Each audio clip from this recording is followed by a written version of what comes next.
Well, good afternoon, everyone, and welcome back for my 41st daily briefing in a row.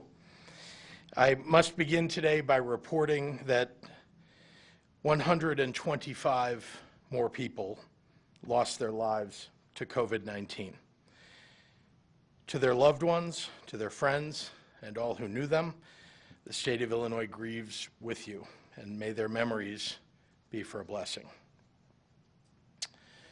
Last weekend, I announced that those who have COVID-19 and are recovering at home anywhere in southern and central Illinois have access to a terrific new telehealth program that allows remote patient monitoring for COVID-19. That program now extends to the rest of Illinois, rounding out our telehealth coverage around the state. To remind you, this program serves those potentially infected with a mild version of COVID-19 who will be able to recover from the safety of their homes. Again, that's the vast majority of people who get infected. Patients will receive daily virtual visits by healthcare workers and receive wellness kits that include things like thermometers and pulse oximeters, blood pressure cuffs, and alcohol wipes. And to be very clear, the remote patient monitoring program is available to everyone who is COVID positive and recovering at home, regardless of your insurance coverage. Our new healthcare partner covering the northern part of the state of Illinois is Advocate Aurora Healthcare. Their hotline for this service is 866-443-2584. Again, 866-443-2584. You'll recall that Southern Illinois University School of Medicine is our partner serving communities in southern and west central Illinois, including Metro East, and their hotline number is 217-545-5100. And OSF Healthcare serves central and north central Illinois, also including Rockford, and their hotline is 833-673-5669. Those three phone numbers, as well as the websites for each of these providers, can be found on our COVID-19 website, coronavirus.illinois.gov, under the telehealth section of our resources tab.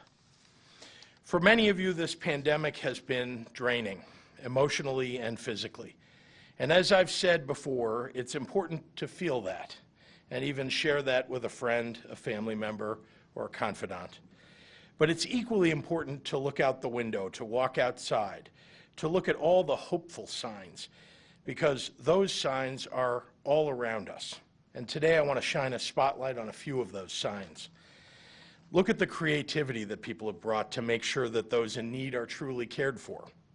Like the Clearbrook organization in Arlington Heights, where staff at the special needs nonprofit have done everything from performing Corona caroling with ukuleles in their neighborhoods, delivering activity care packages to over 60 families, and sewing masks for their fellow employees.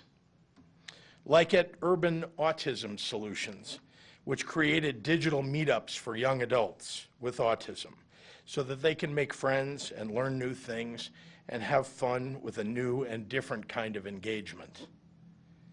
Like Kenny Farms Distilling in Rochelle, a family-owned business that decided to suspend their bourbon production operations and flip their systems to make thousands of gallons of hand sanitizer for their local heroes, their police officers, their firefighters, and their healthcare workers. Like W&W Towing in Dixmoor, where owner Early Walker has enlisted his drivers to deliver care packages to seniors on Chicago's South Side and in Chicago's south suburbs.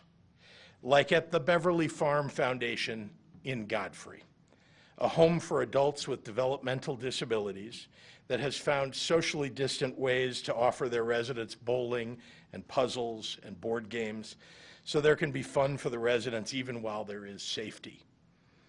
Like the bipartisan coalition of lawmakers who teamed up with the Southern Illinois Community Foundation to launch the Southern Illinois Strong campaign, selling T-shirts and collecting donations to support area small businesses. Check out their campaign at southernillinoisstrong.com. Like the Illinois Board of Education, the Illinois Community College Board, and the Illinois Student Assistance Commission, which have together raised more than $550,000 to date for their emergency grant program to support low-income students across our 12 public university campuses and 48 community colleges. Like the Adams County Farm Bureau in partnership with local farmers, which donated over 2,000 pounds of ground pork to area food pantries in the Quincy area and across Western Illinois. Like the Syrian Community Network, which has implemented a remote case management system to provide assistance to refugees and their families all across the state over the phone and over FaceTime. Or like Family Focus in Aurora, which has redirected some of its funds and focus to connect families with state services, ensuring that families in their area in need of diapers or food or basic supplies can access what they need when they need it.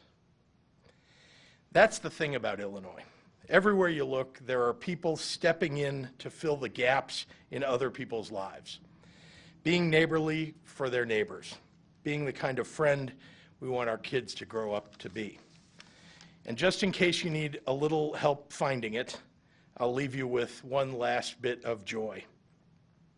The Red Cross of Chicago and Northern Illinois was slated to host its 18th annual Heroes Breakfast next week, an event that had to be canceled because of COVID-19.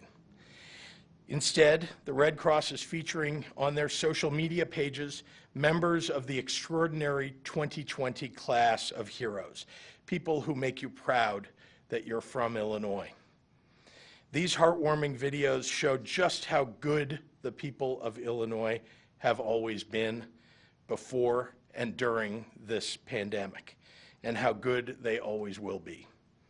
And who knows, maybe the class of heroes for 2021 will feature some of you out there, people who have gone above and beyond on behalf of others in response to COVID-19. Award or not, you are the difference makers. You are the helpers.